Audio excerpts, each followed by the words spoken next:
Hi friends, welcome back to my channel. ఈరోజు ఉన్నటువంటి news updates పరిశీలిద్దాం. మన ఛానల్ని మొదటిసారిగా చూస్తున్న వారు ఛానల్ని సబ్స్క్రైబ్ చేసుకోండి. మీకు ఎప్పటికప్పుడు జాబ్ అప్డేట్స్ అందించే ప్రయత్నం చేయడం జరుగుతుంది. వీడియోని చివరి వరకు స్కిప్ చేయకుండా చూసే ప్రయత్నం చేయండి. ఈరోజు ఎన్నో అప్డేట్స్ కవర్ కావడం జరిగింది. మీ ఫ్రెండ్స్ అవసరం ఉన్న వారికి కూడా షేర్ చేస్తే వారికి కూడా ఉపయోగకరంగా ఉండే అవకాశం ఉంది. ఈ వీడియోని చూస్తున్న వారు లైక్ చేయండి, మరి మీ ఫ్రెండ్స్కి షేర్ చేయండి. అదేవిధంగా ఛానల్ని సబ్స్క్రైబ్ చేసుకోండి ఫ్రెండ్స్. మరి ఈరోజు న్యూస్ అప్డేట్స్ కంటిన్యూషన్గా చూద్దాం. ముందుగా నోటిఫికేషన్స్కి సంబంధించి ఇటీవల గ్రూప్ 1, గ్రూప్ 2, గ్రూప్ 3 నోటిఫికేషన్స్ అపాయింట్మెంట్స్కి సంబంధించిన వార్త మనకు సాక్షిలో ఇవ్వడం జరిగింది. సో ముందుగా న్యూస్ను క్లియర్గా చూసిన తర్వాత మిగతా న్యూస్లోకి వెళ్దాం ఫ్రెండ్స్. కొలువు తీరేదెప్పుడు? టీజీపీఎస్సీ గ్రూప్స్ ఉత్తీర్ణులకు తప్పని ఎదురుచూపులు, ఉద్యోగాలకు ఎంపికైన కోర్టు కేసులతో కాలయాపన. న్యాయ చిక్కులతో నిలిచిన గ్రూప్ 1 ఉద్యోగాల భర్తీ తుది జాబితా ప్రకటించిన కోర్టు ఆదేశాలతో నిలుపుదల. తుది తీర్పు తర్వాతే తదుపరి చర్యలకు టీజీపీఎస్సీ నిర్ణయం. గ్రూప్ 1 అపాయింట్మెంట్స్ పూర్తయ్యాకే గ్రూప్ 2, గ్రూప్ 3 వేసవి సెలవుల తర్వాత గ్రూప్ 1పై హైకోర్టులో వివరణ చూద్దాం. టీజీపీఎస్సీ గ్రూప్స్ ఉద్యోగాల భర్తీకి మరికొంతకాలం వేచి చూడక తప్పని పరిస్థితినే కనిపిస్తుంది. పరీక్షలు నిర్వహించి ఫలితాలు ప్రకటించినప్పటికీ అపాయింట్మెంట్స్ జారీకి నిరీక్షణ తప్పేలా లేదు. రాష్ట్రంలో కాంగ్రెస్ ప్రభుత్వం ఏర్పాటైన తర్వాత దీర్ఘకాలికంగా పెండింగ్లో ఉన్న ఉద్యోగాల భర్తీ ప్రక్రియ పరుగులు పెట్టింది. అర్హత పరీక్షల నిర్వహణ, మూల్యాంకనం, ఫలితాల ప్రకటన, అర్హుల ఎంపిక ప్రక్రియ శరవేగంగా సాగింది. అయితే ఇతర కేటగిరీలో కొలువుల భర్తీ పూర్తి అయినప్పటికీ గ్రూప్ 1, గ్రూప్ 2, గ్రూప్ 3 ఉద్యోగాల భర్తీ మాత్రం నెమ్మదించింది. న్యాయపరమైన అంశాలు పెండింగ్లో ఉండటంతో నియామక ప్రక్రియలో వేగం తగ్గింది. మార్చి నెలాఖరులో గ్రూప్ 1 తుది ఫలితాలను టీజీపీఎస్సీ ప్రకటించింది. గ్రూప్ 2, గ్రూప్ 3 అర్హత పరీక్ష ఫలితాలు సైతం ఇప్పటికే విడుదలైన నియామక ప్రక్రియ మాత్రం ఆగిపోయింది. ఇక్కడ గ్రూప్ 1 ఒకటి మరి హైకోర్టు స్టే రావడంతో దానికి కంటిన్యూషన్గా గ్రూప్ 2, గ్రూప్ 3 అపాయింట్మెంట్స్ కూడా ఆగిపోయాయని ఈ వార్త యొక్క సారాంశంగా మనం భావించాలి. ఇక తుది తీర్పు తర్వాతే ముందుకు. గ్రూప్ 1 ఉద్యోగ నియామకాలకు సంబంధించి ఇప్పటికే తుది జాబితా విడుదలైంది. ఉద్యోగాలకు ఎంపికైన అభ్యర్థుల ధృవపత్రాల పరిశీలన ప్రక్రియ దాదాపు పూర్తయింది. ఇంతలో గ్రూప్ 1పై దాఖలైన కేసుల విచారణలో భాగంగా తుది తీర్పు వెలువడే వరకు నియామకాలు చేపట్టవద్దని హైకోర్టు ఆదేశించడంతో టీజీపీఎస్సీ ఈ ప్రక్రియను నిలిపివేసింది. గ్రూప్ 2, గ్రూప్ 3 ఉద్యోగాల విషయంలో ఎలాంటి ఆంక్షలు లేవు. కానీ గ్రూప్ 1 నియామకాలు పూర్తి చేసిన తర్వాతే గ్రూప్ 2, ఆ తర్వాత గ్రూప్ 3 ఉద్యోగాల భర్తీ చేపట్టాలని భావిస్తోంది. ఎగువ నుంచి దిగువ కేడర్ ఉద్యోగాల భర్తీతో పూర్తి స్థాయిలో ఉద్యోగాలు భర్తీ అవుతాయన్న ఆలోచనలో టీజీపీఎస్సీ నిర్ణయం తీసుకుంది. ప్రస్తుతం కోర్టుకు వేసవి సెలవులు నడుస్తున్నాయి. వచ్చే నెలలో సెలవులు ముగిసిన తర్వాత గ్రూప్ 1పై విచారణ ప్రక్రియ వేగం అందుకోనుంది. తుది తీర్పు వచ్చిన తర్వాత ఉద్యోగాల నియామకాల్లో కదలిక వస్తుంది. అప్పటి వరకు వేచి చూడక తప్పదని అధికార వర్గాలు అంటున్నాయి.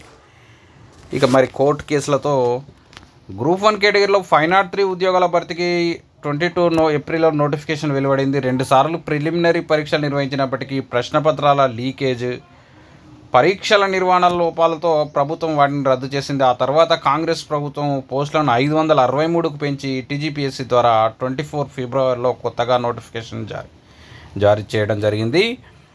అదే ఏడాదిలో జూన్లో ప్రిలిమినరీ, అక్టోబర్లో మెయిన్స్ పరీక్షలు నిర్వహించింది. ఈ ఏడాది మార్చిలో టీజీపీఎస్సీ గ్రూప్ 1 మెయిన్స్ ఫలితాలు విడుదలతో పాటు ఫైనల్ సెలెక్షన్ లిస్టును ప్రకటించింది. అయితే మెయిన్స్ పరీక్షల ఇక్కడ కీలకం, ఇది మెయిన్ అండి. మెయిన్స్ పరీక్షల నిర్వహణ, మూల్యాంకనం, ఎంపిక ప్రక్రియలో తప్పులు జరిగాయని పలువురు అభ్యర్థులు కోర్టుకు వెళ్లడంతో భర్తీ ప్రక్రియను నిలిపివేయాలని హైకోర్టు మధ్యంతర ఉత్తర్వులు ఇచ్చింది. దీంతో నియామక ప్రక్రియ ఆగింది. ముఖ్యంగా ఎవాల్యుయేషన్లో భారీ లోపాలు జరిగాయని మరి చాలామంది అభ్యర్థులు హైకోర్టులో పిటిషన్ దాఖలు చేసిన దరిమిలా మరి హైకోర్టు స్టే ఇచ్చి ప్రజెంట్ స్టే కంటిన్యూషన్లో ఉన్నది కాబట్టి ఈ గ్రూప్ 1 ప్రక్రియ నిలిచిపోయింది. దాంతోపాటు గ్రూప్ 2, గ్రూప్ 3 కూడా ఆగిపోయిందని ఇక్కడ వార్త ఇవ్వడం జరిగింది. గ్రూప్ 1 ఉద్యోగాల భర్తీ ప్రక్రియ పూర్తయిన తర్వాతే గ్రూప్ 2, గ్రూప్ 3 ఉద్యోగాల పోస్టులు భర్తీ చేయాలని టీజీపీఎస్సీ నిర్ణయించింది. అలా అయితేనే క్రింది స్థాయి పోస్టులు ఖాళీ కాకుండా ఉంటాయని భావిస్తుంది. గత ఏడాది డిసెంబర్లో గ్రూప్ 4 కేటగిరీలో 8,180 ఉద్యోగాలను కమిషన్ భర్తీ చేసింది. వాళ్ళంతా విధుల్లో చేరారు. ఆ సమయంలో అవరోహణ పద్ధతిని పాటించకపోవడంతో తదుపరి ఎగువ స్థాయిలో పోస్టులు భర్తీ చేసే సమయంలో ఖాళీలు తప్పవని అధికారులు చెబుతున్నారు. ఈ నేపథ్యంలో గ్రూప్ 1 తుది జాబితాను వేగంగా విడుదల చేసినప్పటికీ నియామకాల ప్రక్రియ కోసం చివరి నిమిషాల్లో కోర్టు ఆదేశాలతో నిలిచిపోయింది. తుది తీర్పు వచ్చే వరకు ఈ ప్రక్రియ ముందుకు సాగే అవకాశం లేదు. మరి గ్రూప్ 1 నియామకాలు పూర్తి అయ్యే వరకు గ్రూప్ 2, గ్రూప్ 3 పోస్టులు భర్తీ ముందుకు సాగే పరిస్థితి లేదు. ఓకే, మరి ఇక్కడ గ్రూప్ 1 అపాయింట్మెంట్స్ ఆగిపోయిన తరుణంలో గ్రూప్ 2, గ్రూప్ 3 అపాయింట్మెంట్స్ కూడా ఆగిపోయాయని ఈ వార్త సారాంశంగా మనం భావించాల్సి ఉంటుంది.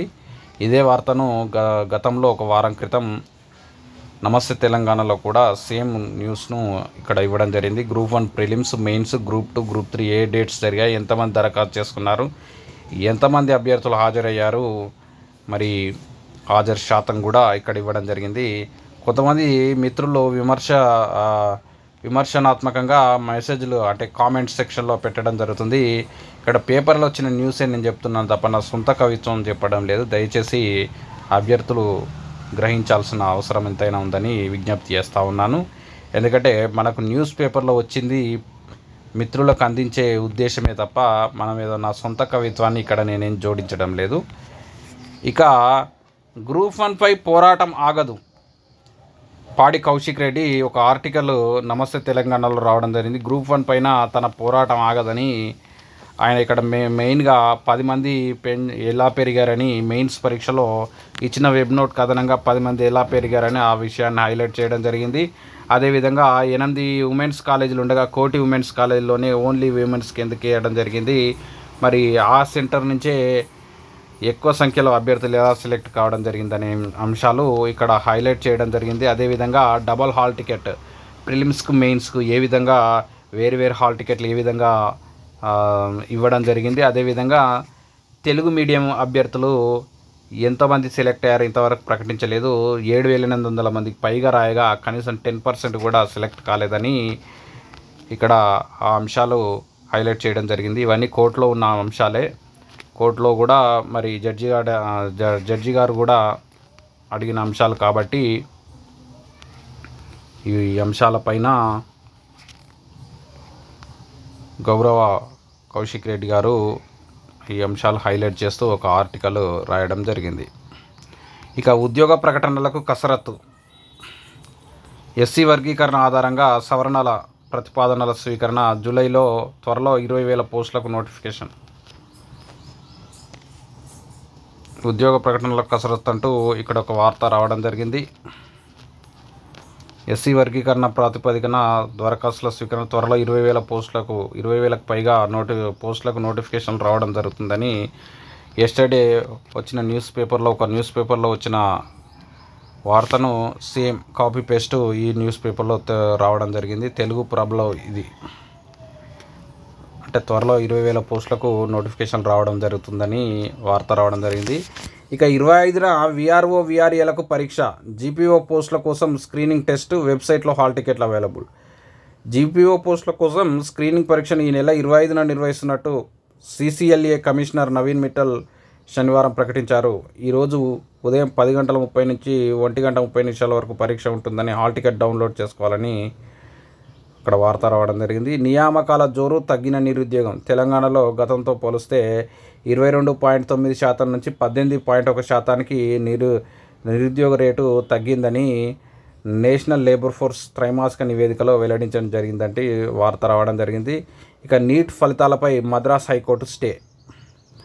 నీట్ యూజీ 2025 ఫలితాలపై మద్రాస్ హైకోర్టు స్టే విధించింది. పరీక్ష కేంద్రాల్లో గంటకు పైగా కరెంట్ లేదని, భారీ వర్షం వల్ల పరీక్ష రాయడం అసౌకర్యమైందని, ప్రత్యామ్నాయ ఏర్పాట్లు చేయకపోవడంతో చాలాసేపు పరీక్ష రాయలేకపోయామని విద్యార్థులు పిటిషన్ చేశారు. చెన్నైలోని CRPF ఆవడి కేంద్రీయ విద్యాలయ పరీక్ష కేంద్రంలో మధ్యాహ్నం 3 గంటల నుంచి 4:15 వరకు కరెంట్ లేదని, సెంటర్లో అందుకు ప్రత్యామ్నాయాలు లేవని వివరించారు. అలాగే ఆ రోజు కురిసిన భారీ వర్షం కారణంగా వరద నీరు పరీక్ష కేంద్రంలోకి వచ్చిందని, ఫలితంగా తమ సీటింగ్ కూడా మార్చారని తెలిపారు. తాము కోల్పోయిన సమయాన్ని కేటాయిస్తే పరీక్ష అంటే ఎగ్జామ్ రోజు కొంత డిస్టర్బెన్స్ జరిగిందని కొంతమంది మద్రాస్ హైకోర్టును ఆశ్రయించగా రిజల్ట్స్ పైన మద్రాస్ హైకోర్టు స్టే విధించడం. అంటే ఆ రోజు వర్షం వల్ల కరెంటు పోవడం వల్ల ఒక విద్యుత్ అంతరాయం కలిగింది. అదేవిధంగా వాళ్ళ సీటింగ్ మార్చడం కొద్దిగా సమయం వృధా అయింది. ఆ అదనపు సమయం ఇవ్వలేదు కాబట్టి హైకోర్టులో పిటిషన్ వేయగా మద్రాస్ హైకోర్టు రిజల్ట్స్ పైన స్టే విధించింది. ఉద్యోగులకు 5 డిఏలు ఇవ్వాల్సిందే.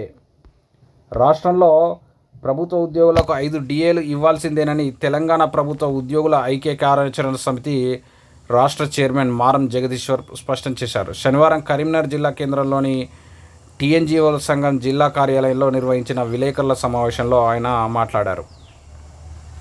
ఇక ఇంటర్ సప్లిమెంటరీ హాల్ టికెట్లు విడుదల. ఇంటర్ అడ్వాన్స్డ్ సప్లిమెంటరీ పరీక్ష హాల్ టికెట్లను శనివారం ఇంటర్ బోర్డు విడుదల చేయడం జరిగింది. పరీక్ష ఫీజు చెల్లించిన 4,12,000 మంది అభ్యర్థుల హాల్ టికెట్లను వెబ్సైట్లో పొందుపరచడం జరిగింది. ఇక నేడే జేడబ్ల్యూ అడ్వాన్స్డ్ పరీక్ష ఐఐటీలో సీట్ల భర్తీకి నిర్వహించే జేడబ్ల్యూ అడ్వాన్స్డ్ పరీక్ష ఆదివారం జరగనుంది. ఉదయం మధ్యాహ్నం 2 సెషన్లలో పరీక్షలు నిర్వహిస్తారు. 2 పేపర్లకు హాజరైతేనే పరీక్ష రాసినట్టు లెక్క. ఇక సర్వేయర్ పోస్టులకు 8,500 దరఖాస్తులు. లైసెన్స్డ్ సర్వేయర్ల భర్తీ కోసం సుమారు 8,500 మంది దరఖాస్తు చేసుకున్నట్టు తెలిసింది. ప్రభుత్వం కొత్తగా ప్రైవేట్ సర్వేయర్లకు శిక్షణ ఇచ్చి లైసెన్స్డ్ సర్వేయర్లుగా నియమించాలని నిర్ణయించింది. ఇందులో భాగంగానే ఆసక్తి గల వారి నుంచి దరఖాస్తులు కోరింది.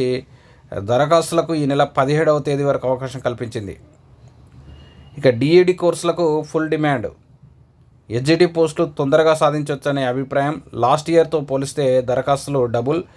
గత ఏడాది 17,000కు పైగా దరఖాస్తులు రాగా ఈ ఏడాది 43,600 అప్లికేషన్స్ రావడం జరిగింది. కారణం ఏంటంటే సుప్రీంకోర్టు 2023లో హెచ్జిటి పోస్టులకు కేవలం డిఎడ్ వాళ్ళ మాత్రమే అర్హులని రూలింగ్ ఇచ్చిన నేపథ్యంలో మరి డిఎడ్ కోర్సుకు మళ్ళీ బాగా డిమాండ్ పెరిగిందని వార్త రావడం జరిగింది.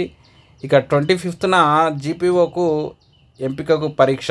గ్రామ పరిపాలనాధికారుల నియామకంలో భాగంగా ఈ నెల 25న అర్హత పరీక్ష నిర్వహించనున్నట్టు భూ పరిపాలన ప్రధాన కమిషనర్ నవీన్ మిట్టల్ శనివారం ఒక ప్రకటనలో తెలిపారు. తిరుగు బదిలీలో 4 డీటీలకు స్థానచలనం. గత లోక్సభ ఎన్నికల సమయంలో ఎన్నికల సంఘం ఆదేశాల మేరకు బదిలీ అయినటువంటి 4 డిప్యూటీ తహసీల్దారులను రెవెన్యూ శాఖ బదిలీ చేసింది. ఎన్నికల తిరుగు బదిలీలు చేపట్టాలంటూ రెవెన్యూ ఉద్యోగ సంఘాలు డిమాండ్ చేస్తున్నందున శుక్రవారం పలువురు తహసీల్దారులను బదిలీ చేసిన రెవెన్యూ శాఖ శనివారం జూన్ 5కు చెందిన 2ని, జూన్ 7కు చెందిన 2 డీటీలను బదిలీ చేయడం జరిగింది. నీట్ ఫలితాలపై మద్రాస్ హైకోర్టు స్టే. నీట్ ఫలితాల విడుదలపై మద్రాస్ హైకోర్టు స్టే విధించింది.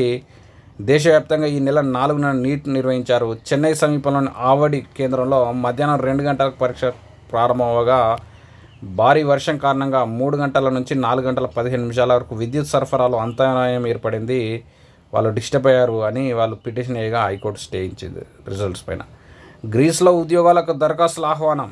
గ్రీస్ దేశంలో ప్రొడక్షన్ మెషిన్ ఆపరేటర్తో పాటు heavy AC piping, sewage maintenance technician, fire fighting, plumber తదితర ఉద్యోగాల భర్తీకి టామ్కామ్ దరఖాస్తులు ఆహ్వానించింది. మెషిన్ ఆపరేటర్ ఉద్యోగాల గ్రాడ్యుయేషన్, డిప్లొమాతో పాటు కనీసం 2 ఏళ్ల అనుభవం ఉండాలంటూ ఒక వార్త రావడం జరిగింది. ఇక 25న జీపీఓ పోస్టులకు రాత పరీక్ష.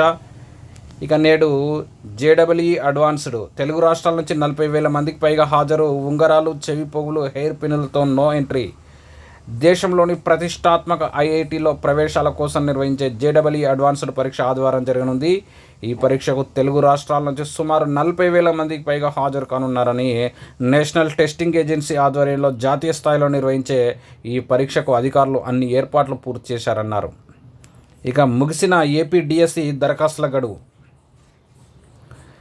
ఏపీలో మెగా డిఎస్సి 2025కి సంబంధించి ఓ అంకం పూర్తయింది. దరఖాస్తుల గడువు ముగిసింది. అన్ని పోస్టులకు కలిపి దాదాపు 5,67,417 దరఖాస్తులు వచ్చినట్టు అధికారులు వెల్లడించారు. ఉమ్మడి కర్నూలు జిల్లా అత్యధికంగా అభ్యర్థులు దరఖాస్తు చేసుకోవడం జరిగిందంటూ ఇది పూర్తిగా ఏపీ డిఎస్సికి సంబంధించిన న్యూస్. ఇక జగిత్యాల జైత్రయాత్ర నారాయణ కన్నుమూత. జగిత్యాల జైత్రయాత్ర నిర్మాతల్లో ఒకరైన పండుగ నారాయణ కన్నుమూశారు. 3 నెలలుగా అనారోగ్యంతో బాధపడుతున్న ఆయన ఈ నెల 15న తుది శ్వాస విడిచారు. ఆయన అంత్యక్రియలు శుక్రవారం నిర్వహించారు.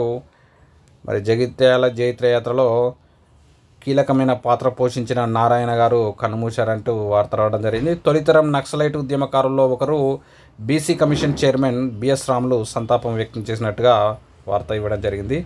ఇది ఫ్రెండ్స్ ఈరోజు ఉన్నటువంటి న్యూస్. మరి వీడియోని చూసిన వారు లైక్ చేయండి, ఛానల్ని సబ్స్క్రైబ్ చేసుకొని సపోర్ట్ చేయండి ఫ్రెండ్స్. ఎందుకంటే గ్రూప్స్కి సంబంధించిన క్లాసెస్ కూడా అందించే ప్రయత్నం చేయడం జరుగుతుంది. కాకుంటే కొద్దిగా బిజీ షెడ్యూల్ వల్ల క్లాసెస్ కంటిన్యూ చేయడానికి కొద్దిగా ఇబ్బంది ఎదుర్కొంటున్నా. కంటిన్యూ చేద్దాం. మిగతా క్లాసెస్ కూడా నోటిఫికేషన్ వస్తున్న తరుణంలో ఆ క్లాసెస్ కూడా చేయడానికి ప్రయత్నాలు చేస్తున్నా ఫ్రెండ్స్. దయచేసి మరి ఛానల్ని సపోర్ట్ చేయండి.